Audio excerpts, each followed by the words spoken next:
नमस्कार। ये बहुत ही खुशी का मौका है।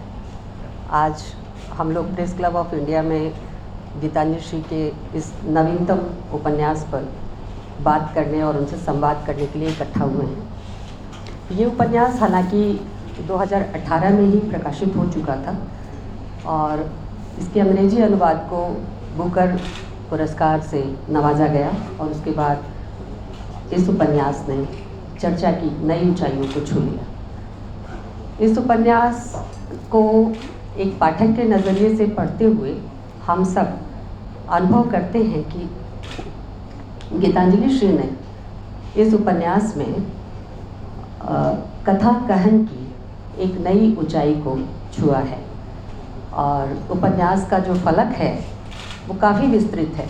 376 पन्ने का ये उपन्यास है और अपने समय, समाज, वातावरण, राजनीति, तमाम नए डिस्कोर्स, सब कुछ को समेटे ये उपन्यास एक अद्भुत कहानी की शैली में लिखा गया है।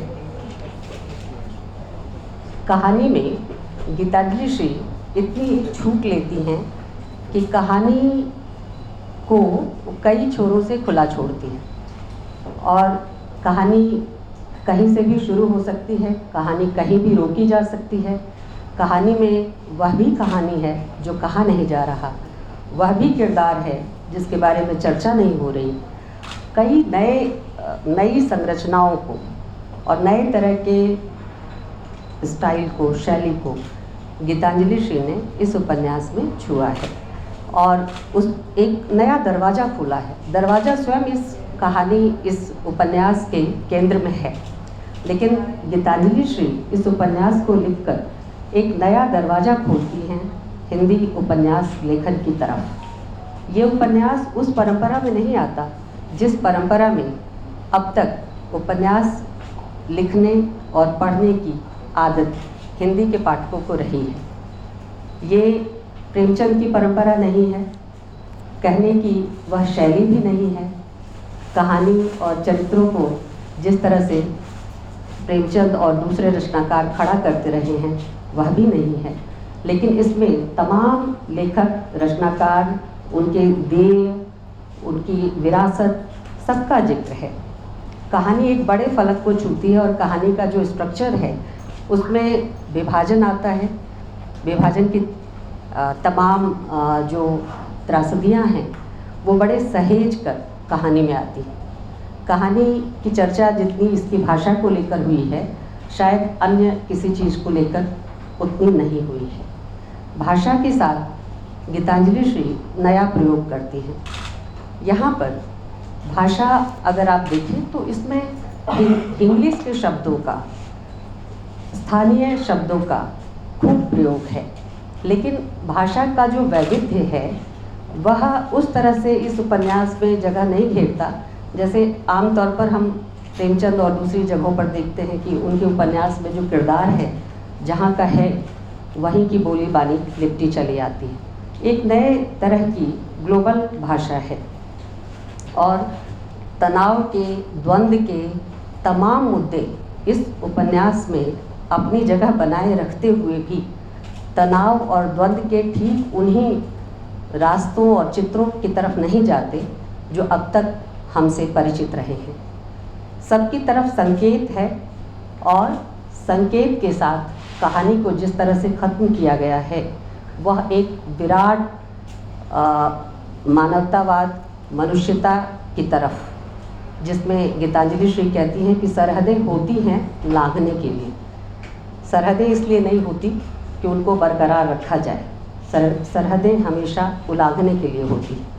और कहानी जिस तरह से समाधि से शुरू होती है, समाधि और समाधि की व्याख्या भी इस उपन्यास में है। समाधि किस तरह से जल समाधि हो सकती है, रेत समाधि हो सकती है और किसी भी तरह की समाधि हो सकती है। यह स्त्री की समाधि भी हो सकती है जो अब तक दीन दुनिया से पीठ किए हुए बैठी है और अचानक वह जागृत होती है, समाधि अवस्था से बाहर निकलती है और बोधिसत्व से बुद्धत्व की तरफ बढ़ती है। लेकिन धर्म यहाँ उस रूप में नहीं आया है जैसे धर्म के हिस्सों को पढ़ने के हम अभ्यस्त रहे हैं। धर्म यहाँ एक प्रतीक की तरह है, मुक्ति और ज्ञान की तरफ उसकी दिशा है। ये स्त्री की मुक्ति और स्त्री का ज्ञानत्व प्राप्त करने का संकेत है। यहाँ धर्म को लेकर जो मेडिवल व्याख्या हो सकती है, गीतांजलि श्री उस तरह से इसमें नहीं जाती। ठीक इसी तरह से राष्ट्र और सरहद की जो व्याख्याएं हैं, जिस तरह की व्याख्याएं उपन्यास के स्ट्रक्चर के भीतर राष्ट्र और राष्ट्र की निर्मितियों की होती रही हैं, उपन्यास का जन्म भी एक तरह से राष्ट्रीयता और नेशनलिज्म के दौर की ही, हमारे हिंदी साहित्य में तो यही है कि राष्ट्रीयता और जो राष्ट्रवाद है उसके साथ ही साथ विधा के रूप में उपन्यास का जन्म होता है। लेकिन गीतांजलि श्री जिस राष्ट्र और राष्ट्रवाद की व्याख्या करती हैं, राष्ट्रवाद का तो यहाँ जिक्र नहीं है, लेकिन जिस राष्ट्र की व्याख्या करती हैं वो स्त्री के निगाह से देखा हुआ, समझा हुआ, परिकल्पित राष्ट्र है, जहाँ सरहदें नहीं। सरहदों को उल्लंघना, चाहे स्त्री के घर की सरहद हो या देश की सरहद हो या राष्ट्र की सरहद हो, उसको उल्लंघना ही इस उपन्यास का लक्ष्य रहा है। तो एक तरह से राष्ट्र की निर्मिति के जो आधार हैं उसमें भी जो प्रचलित तरीका है, गीतांजलि श्री उस स्ट्रक्चर को भी तोड़ती हैं। और उपन्यास के संदर्भ में जिस तरह से प्राच्यविदों की धारणा रही है कि उपन्यास या औपनिवेशिक दास्ता जिन जिन देशों में रही, वहाँ उपन्यास का स्ट्रक्चर कैसे बना, गीतांजलि श्री अपने इस उपन्यास में उस प्राच्यवाद की उन धारणाओं का भी एक तरह से खंडन पेश करती है। तो कई मायनों में ये उपन्यास महत्वपूर्ण है। 376 पन्ने का ये उपन्यास एक बड़े फलक को, इसमें हिंदू स्पेशल मैरिज एक्ट है 19वीं शताब्दी के उत्तरार्ध का, जिसके तहत अम्मा या चंदा देवी की शादी होती है एक दूसरे धर्म के अनवर से। वहाँ से लेकर ये कहानी आधुनिक भारत की कहानी कहती है और उसमें ग्लोबलाइजेशन का भी सारा तामझाम शामिल होता है। वहाँ सिद्ध है, रेनबो है, कल्पतरु अम्मा बनती है और जब कल्पतरु बनती है तो रेनबो का जैसे उदय होता है। लेकिन मैं कहूँगी कि रेत में इन तमाम चीज़ों, रेत में बहुत सारी चीज़ें चमकीली दिखती है, रेत खुद भी बहुत चमकीली होती और रेत में मृग मरीचिका भी होती है। तो अनवर शायद अम्मा के जीवन का वही मरीचिका था जिसके लिए अम्मा बड़ी से छोटी होती चली गई, और छोटी इतनी कि निर्दोषता की हद तक, जैसे कोई नन्हा बच्चा दुनिया को देखकर अपनी आंखें खोले और मुस्कुरा दे, इस कदर छोटी। और तब इस निर्दोष व्यक्तित्व के आगे तमाम बंधन ढीले पड़ते। तो एक नए किस्म का ये प्रयोग है और इस उपन्यास की अभी कई व्याख्याएं होनी बाकी हैं। मैंने खुद इस उपन्यास को दूसरी तीसरी बार पढ़ा और जब पढ़ती हूँ तो लगता है पहले कुछ छूट गया था। तो पठनीयता के लिहाज से भी पाठक के स्तर पर भी एक चुनौती पेश करती है। इसका पाठक, लेखक को पूरा अधिकार है कि वो अपना पाठक होने का अधिकार किसको दे, पाठक चयन करने का लेखक को अधिकार है।